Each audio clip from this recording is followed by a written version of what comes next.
Samantala sa ating good news, mag-aaral po mula po sa Bayan ng Rosales, Wagi sa International Mathematical Olympiad. Ikuwento mo ang good news na yan, Idol Maya.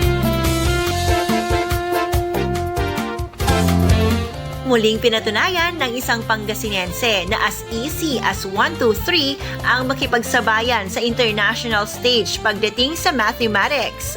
Ito ay sa katauhan ni Rhys Gerald Balyong, senior high school student ng Rosales National High School sa Bayan ng Rosales, na humarap at nakipagtunggali sa mga mag-aaral mula sa iba't ibang bansa sa mga international competition na ginanap mula December 2025 hanggang Enero 2026.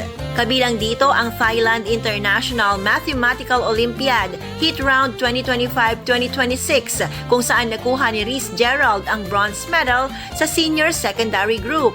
Samantalang nakamit naman niya ang second prize award sa Guangdong, Hong Kong, Macau, Greater Bay Area Mathematical Olympiad.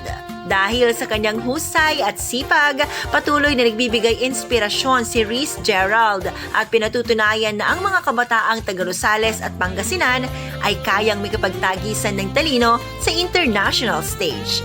Yan ang ating good news. Ako po si Idol Maya, Tatak IFM. IFM News. IFM News. IFM News.